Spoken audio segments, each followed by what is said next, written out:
Mummy भैया की शादी के बाद मैं और तुम घूमने चलेंगे। बहुत दिनों से कहीं घूमने ही नहीं जा पाए। हाँ हाँ चलेंगे, पहले बहू को आने तो दे। अरे यार तुम दोनों अभी चली जाओ घूमने के लिए, उसके लिए क्या भैया की शादी का वेट करना। भैया की शादी में अभी 3 महीने देरी है। मुझे क्या बोल रहे हो, मम्मी से बोलो ना, मैं तो कभी भी तैयार हूँ। जाओ मम्मी, तुम दोनों हो आओ, मैं दोनों की टिकट कटवा दूंगा। अरे टिकट तो तू कटवा देगा, लेकिन घर और तुम तीनों बाप बेटों को कौन देखेगा? हमारी फिक्र मत करो, मैनेज कर लेंगे, हफ्ते भर की तो बात है। अच्छा, तुम दोनों तो कर लोगे बाहर का खा खा कर, लेकिन तुम्हारे पापा कैसे खाएंगे खाना? वो तो बाहर का खाते नहीं। और एक तुम दोनों भी, मुझे पता है कितना भी बाहर का खाकर मैनेज कर लोगे, मुझे समझाओ मत। एक दिन मैं घर पर नहीं रहती हूँ तो घर में तूफान मच जाता है। याद है ना, 2 घंटे बस गई थी। उस दिन तो किसी ने दूध फ्रिज में नहीं रखा था और खाना भी खराब हो गया, दरवाजे खुले पड़े थे। मैं नहीं जा सकती हूँ ऐसे। मम्मी चलो ना, हफ्ते भर बाद देख लेंगे ना सब। तुझे क्या है, तुझे तो कुछ करना नहीं पड़ता। मुझे आते ही घर में लगना पड़ेगा, साफ सफाई से लेकर सब कुछ। कोमल, गृहस्थी ऐसे नहीं चलती है, बहुत कुछ झेलना पड़ता है। बस उठे और चल दिए, आगे पीछे सब सोचना पड़ता है। हफ्ते भर ही घूमना है ना, फिर आना तो यही है। इन लोगों का जो लक्षण है, उस तरह से ये घर खुला छोड़कर गए और पीछे से चोरी हो गई तो कहीं खुद को कोसती रह जाओगी। एक आदमी 24 घंटे घर में चाहिए, कभी कोई आता है कभी कोई। माँ नहीं जा रही कहीं, बहू आ जाएगी तो 3 महीने बाद कहीं जाएंगे हम। सौरव कोमल के सिर पर हाथ रखकर कहता है, जब इतने दिन बीत गए तो 3 महीने और सही, उसके बाद घूमना। मम्मी को समझाना मुश्किल ही नहीं, नामुमकिन है। हाँ हाँ भाई, पाल पाल कर इतना बड़ा कर दी, अब ये बात कर रहा है तू। दिन बीतने लगते हैं और शादी की तैयारी जोरों शोरों से करती है कोमल और मीना। मम्मी मेरे लिए तो ये दोहरी खुशी का फंक्शन है, एक तो मेरे भाई की शादी और दूसरी शादी के बाद हमें घूमने का लाइसेंस मिल जाएगा। मीना अपने माथे पर हाथ रखकर जोर जोर से हंसने लगती है। पागल है ये लड़की। शादी के 10 दिन पहले बहू के यहाँ चूड़ा भेजने की रस्म होती है। मीना कोमल और सौरभ से कहती है, तुम दोनों को आज ज्योति के घर जाना है, चूड़ा देना है। मैंने सारी तैयारी कर दी है। कोमल, तुझे ही ज्योति को अपने हाथों से चूड़ा पहनाना है। ठीक है मम्मी, मुझे सब पता है, तुम ना टेंशन मत लो। तुम्हें लगता है कि मैं अभी तक छोटी हूँ, लेकिन तुम्हारी बेटी अब बड़ी हो गई है। अरे ठीक है, चल बता क्या क्या करना है। सबसे पहले जाकर भाभी को ये साड़ी और ज्वेलरी दे दूंगी, वो इन्हें पहनकर तैयार हो जाएगी। फिर उनके हाथ में मेहंदी लगाकर ये चूड़ा पहना दूंगी। ठीक कहा ना मैंने? ठीक है, जाओ तुम दोनों, और वहां से कुछ भी लेकर मत आना, चाहे कितना भी कुछ दे ज्योति की माँ, अच्छा नहीं लगता है। उनकी परिस्थिति उतनी अच्छी नहीं है। हाँ मम्मी। सौरव और कोमल ज्योति के घर पहुंच जाते हैं और देखते हैं ज्योति उन्हें देखकर भी अपने में ही बिजी है। भाभी अपने में ही लगी है, आकर ना हाय बोला ना हेलो, कुछ भी नहीं। वही तो मैं देख रही हूँ। मम्मी मुझे कहती है मुझे कुछ नहीं आता, मैं कम से कम मेहमानों का ध्यान रखना तो जानती हूँ। इतने में ज्योति आकर कहती है, ओह सॉरी दीदी, मैं थोड़ा बिजी थी। वो एक्चुअली मेरी एक सहेली का कॉल आ गया था, उसके पापा भर्ती है ना, तो मैं उसी के पैसों का जुगाड़ करवाने में लगी थी। कोई नहीं भाभी, लो ये साड़ी पहनकर रेडी हो जाओ। अच्छा ठीक है। तभी भागते हुए पड़ोस की एक औरत आती है और कहती है, ज्योति, तेरे पिंकी ताई गिर गई है रसोई में। क्या? उन्हें तो अभी यहाँ होना चाहिए था, मैं लेकर आती हूँ उन्हें यहाँ। ज्योति भागकर पिंकी के यहाँ जाती है और उसे जैसे तैसे लेकर अपने घर आ जाती है। ज्योति तो तैयार हो जा। हाँ बस जा रही हूँ। ज्योति तैयार होने जाती है। उधर ज्योति की माँ सौरव और कोमल को चाय नाश्ता करवाती है।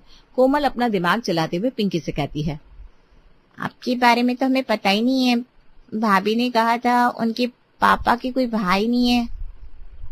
बेटा मैं यहाँ बगल में रहती हूँ, मेरी कोई औलाद नहीं है तो पिंकी को अपनी बेटी मानती हूँ। ओह अच्छा, आस पड़ोस की मदद तो करनी चाहिए। ज्योति को चूड़ा पहनाकर कोमल और सौरभ वहां से चले जाते हैं और घर आकर कोमल मीना को सारी बात बताती है। मम्मी, भाभी को लगता है लोगों से बहुत ज्यादा मतलब है, वो तो दूसरे में लगी रहती है, वो क्या ही घर संभालेगी शादी के बाद। और तुम तो मुझे हमेशा कहती रहती हो। अरे बेटा, अभी वो कुमारी है ना, इसलिए दूसरे में लगी रहती है। जब खुद का परिवार हो जाता है तो आदमी उसी में व्यस्त हो जाता है और उसे फिर फुर्सत ही कहाँ मिलती है कि किसी का कुछ करे। सब ठीक हो जाता है वक्त के साथ। अच्छा, तो कभी मेरे लिए भी ये सब कहा करो ना। अब तेरे लिए क्या कहूँ, तू तो खाना भी नहीं बना पाती है, एक काम तुझसे ठीक से नहीं होता है। 10 दिन हवा की तरह बीत जाते हैं और शादी का दिन आ जाता है। मीना बहुत खुश रहती है कि अब उसकी जिम्मेदारी कम हो जाएगी। शादी बहुत अच्छे से हो जाती है। ज्योति का गृह प्रवेश जैसे ही होता है उसका फोन बजने लगता है और वो बिना सोचे समझे झट से फोन उठा लेती है। क्या हुआ, कोई बात है क्या? हाँ, बहुत जरूरी बात करनी है, वरना मैं तुझे अभी कॉल नहीं करती। अरे क्या हुआ, बोल ना। यार मुझे 10,000 की अर्जेंट जरूरत है, मुझे कॉलेज की फीस देनी है, लगता है तू भूल गई। अरे हाँ यार, इन सब चक्करों में दिमाग से ही निकल गया था। रुक अभी भेजती हूँ तुझे। क्या हुआ, कोई बात है क्या? हाँ, बहुत जरूरी बात करनी है, वरना मैं तुझे अभी कॉल नहीं करती। अरे क्या हुआ, बोल ना। यार मुझे 10,000 की अर्जेंट जरूरत है, मुझे कॉलेज की फीस देनी है, लगता है तू भूल गई। अरे हाँ यार, इन सब चक्करों में दिमाग से ही निकल गया था। रुक अभी भेजती हूँ तुझे। ज्योति झट से 10,000 अपनी सहेली को भेजती है। मीना और कोमल उसका चेहरा देखते रह जाते हैं। कोमल ज्योति को इशारे करती है, लेकिन ज्योति को तो कुछ समझ में नहीं आता। दीदी कुछ बोल रही हो क्या? हाँ बहू, अभी तो आई हो, फोन छोड़ दो। कोमल, बहू को कमरे में ले जा। कोमल ज्योति को कमरे में ले जाती है। इधर सबके सामने मीना कहती है, उसकी माँ की तबीयत ठीक नहीं रहती ना, इसलिए वो बार बार फोन पर बात करती रहती है। हाँ, वो सब तो ठीक है, लेकिन फिर भी नई बहू है, थोड़ा ध्यान रखना। ढील ज्यादा देते ही बहुएं आजकल उड़न खटोला बन जाती है और हाथ से निकल जाती है। अरे नहीं नहीं, ऐसा कुछ नहीं है, मेरी बहू बहुत सीधी है। उधर कोमल ज्योति से कहती है, क्या भाभी, आप तो इशारे भी नहीं समझती हो। मैं फोन रखने को आपको कह रही थी, आपको पता है सभी आपको घूर रहे थे बड़ी बड़ी आंखें करके। अरे वो एक अर्जेंट कॉल था ना शीतल का, उसे बहुत जरूरत थी मेरी, उसकी जिम्मेदारी ना मुझ पर ही है, वरना मैं कॉल नहीं उठाती। वो सब ठीक है, लेकिन अब ये आपका ससुराल है। घर में हमारे सामने तो कोई दिक्कत नहीं है, लेकिन बाहर वालों के सामने तो थोड़ा ध्यान रखना जरूरी है ना। बातें बनाने लगेंगे सब तुरंत।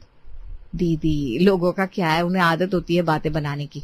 आज मेरी बनाएंगे, कल उसकी, तो परसों किसी और की, इसलिए मैं ना दिमाग ही नहीं लगाती इन लोगों में। वैसे ये शीतल कौन है? ज्योति कुछ कहती उससे पहले वहां गौरव आ जाता है और कोमल कहती है, भाभी मैं चलती हूँ, आप दोनों आराम करो। सभी सो जाते हैं। अगले सुबह सभी उठ जाते हैं और ज्योति सोई हुई रहती है। मीना कहती है, क्या हुआ गौरव, बहू अभी तक सोई हुई है?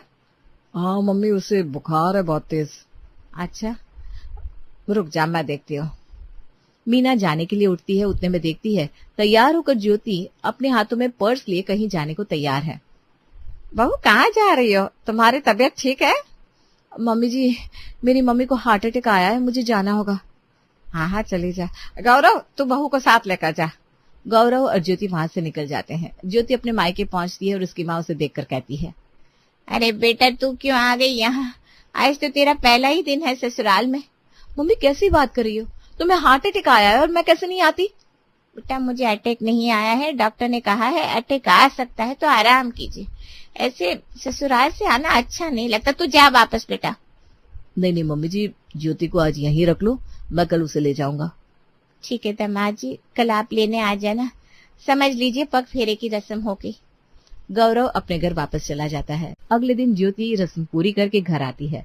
घर आते ही मीना उसे समझाती है, बहू अब यही तेरा घर है, तेरे लिए सबसे पहले ये घर होना चाहिए। आखिर सबका ख्याल तुझे ही तो रखना है ना बेटा। जी मम्मी जी। तू जाकर आराम कर ले थोड़ी देर, और दोपहर में खाना बना लेना। पहली रसोई की रस्म भी पूरी करनी है ना।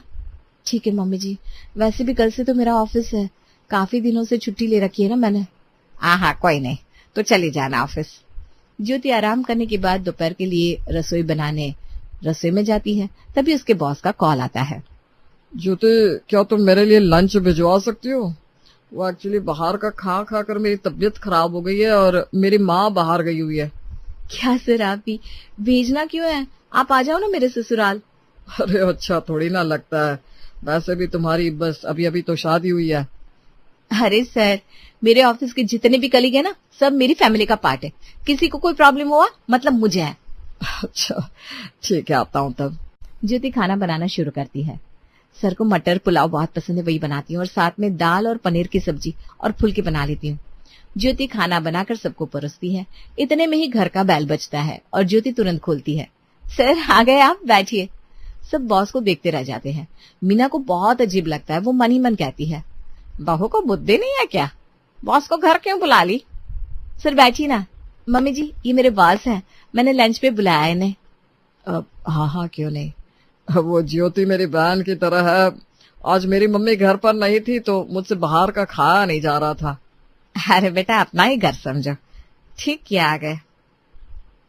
सब साथ में खाना खाते हैं और खा पीकर बॉस जाने लगते हैं। तभी ज्योति कहती है, सर आप शाम को भी आ जाना, जब तक आपकी मम्मी नहीं आती आपको यहीं खाना है। अरे नहीं नहीं, तुम कल से मेरे लिए टिफिन ले आना। अच्छा ठीक है।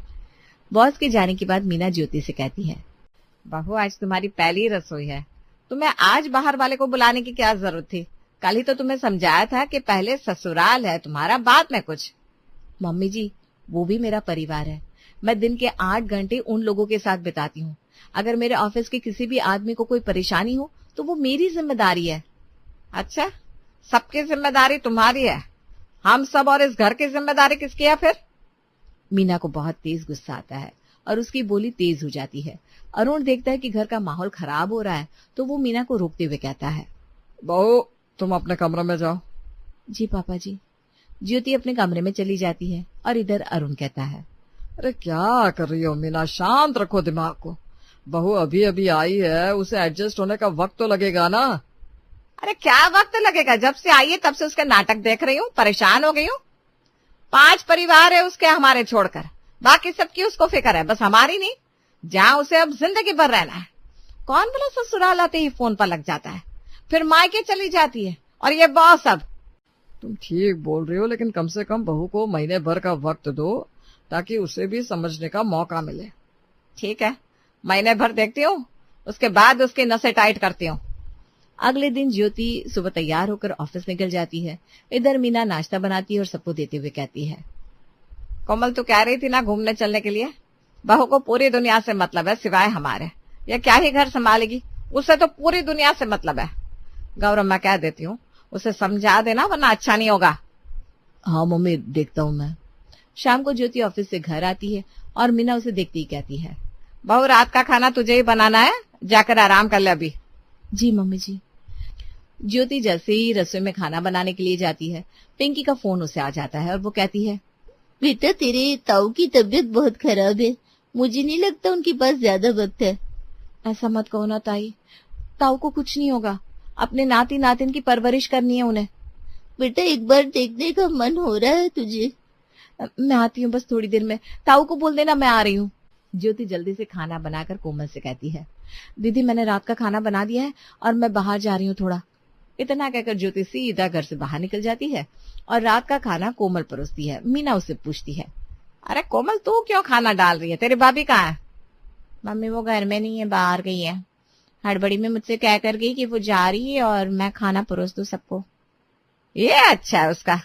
गौरव अब वो घर से बिना बताए भी जा रही है, देख रहे ना आप, मुझसे तो कुछ कहने को मना किया था, अब देखो बहू हाथ से निकलती ही जा रही है। गौरव को भी बहुत तेज गुस्सा आ जाता है।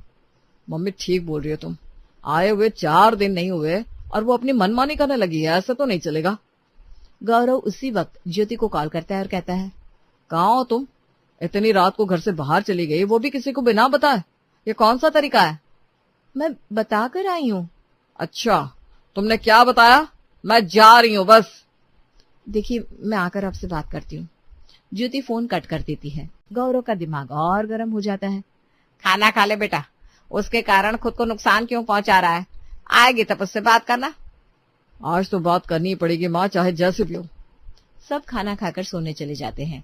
गौरव ज्योति का इंतजार करते हुए हॉल में बैठा रहता है। ज्योति 12 बजे घर आती है। उसके आते ही गौरव उस पर बरस पड़ता है और चिल्लाने की आवाज से सब उठ जाते हैं। अभी भी क्यों आई? क्या जरूरत थी आने की, सीधा कल आती। कैसी बात कर रहे हैं आप? तुम बिना बताए चल देती हो, जहाँ गई थी तो वहीं रहो ना। मैं पिंकी ताई के यहाँ गई थी, ताऊ जी की तबीयत ठीक नहीं थी। पूरी दुनिया का ठेका तुमने ले रखा है। माँ यहाँ घर के काम कर रही है और तुम्हें ड्रामे करने। मैं कह देता हूँ ये सब बंद कर दो, वरना अगली बार सीधा अपने घर चली जाना और वही 5 परिवार संभालते रहना।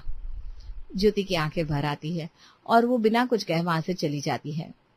शादी के बाद क्या सारे रिश्ते खत्म हो जाते हैं? किसी भी रिश्ते का कोई मायना नहीं रहता क्या? दिन इसी तरह बीतने लगते हैं। गौरव और मीना कोशिश करते हैं कि वो कुछ ना कहे, लेकिन ज्योति कहाँ अपनी हरकतों से बाज आने वाली थी। दोनों की शादी को 1 महीना हो जाता है और कोमल इस दिन को सेलिब्रेट करना चाहती है। मम्मी, रात में भैया और भाभी को 12 बजे हम सरप्राइज देंगे और अगले दिन घूमने के लिए उन्हें भेज देंगे, क्या कहती हो? हाँ सही है, थोड़ा पर्सनल वक्त भी तो होना चाहिए। कोमल और मीना दोनों कमरे को सजाते हैं और कमरा बंद कर देते हैं। फिर शाम को जैसे ही ज्योति और गौरव अपने अपने काम से आते हैं, कोमल उसे अपने कमरे में भेज देती है। भैया भाभी आपके कमरे में कुछ काम करवा रहे हैं, आप दोनों मेरे कमरे में आराम कर लो ना। ठीक है। गौरव थका हुआ सो जाता है। उधर ज्योति की सहेली शीतल का उसे कॉल आता है। ज्योति यार, थैंक यू मेरे लिए इतना सब करने के लिए। मुझे जॉब मिल गई, वो भी तेरे कारण। अरे वाह, मैं बहुत खुश हूँ तेरे लिए। सिर्फ खुश नहीं, तुझे अब भी आना होगा स्टेशन। मैं आई हूँ और तेरा वेट कर रही हूँ। अरे नहीं नहीं यार, मैं अभी नहीं आ सकती, मैं भी ससुराल में हूँ। वो सब मुझे नहीं पता, तुझे आना पड़ेगा, तुझे मेरी कसम। पता नहीं यार फिर कब मिलना होगा। तू नहीं आई तो देख लेना। अच्छा ठीक है, आती हूँ। ज्योति चुपचाप बिना किसी को बताए निकल जाती है। इधर कोमल और मीना उसे ढूंढने लगते हैं और जब वो नहीं मिलती तब वो दोनों समझ जाती हैं। मम्मी, भाभी घर पर नहीं है, फिर गई होगी कहीं किसी अपने परिवार से मिलने। मेरी बहू के तो 5 परिवार है, इस लड़की को कभी समझ में नहीं आएगा। आज उसकी एनिवर्सरी है 1 मंथ की, तो ये नहीं कि अपने पति और परिवार के साथ रहे। पता नहीं भैया क्या करेंगे। इधर जैसे गौरव को पता चलता है, उसका पारा 7वें आसमान पर चला जाता है और वो गुस्से में अपने कमरे में जाता है और कमरा सजा हुआ देखकर कहता है, मेरे घर वालों ने उसके लिए इतना सब किया और वो महारानी पता नहीं अब किस परिवार को देखने में लगी है। गौरव ज्योति को फोन करता है और ज्योति गौरव का फोन देखकर डर से उठाती नहीं और फोन भी नहीं उठा रही। मम्मी अब बस हो गया, मुझसे नहीं होगा और बर्दाश्त। मैं उसे तलाक दे दूंगा। जिस लड़की को मेरे और मेरे परिवार के अलावा बाकी सबकी फिक्र है, तो वो वहीं रहे। क्या जरूरत है उसे यहाँ रहने की? बेटा तुझे जो ठीक लगता है वो कर, मैं कुछ नहीं बोलने वाली अब। गौरव ज्योति को मैसेज कर देता है कि अब वो घर वापस ना आए और उसे अगले दिन तलाक के पेपर भेज देता है।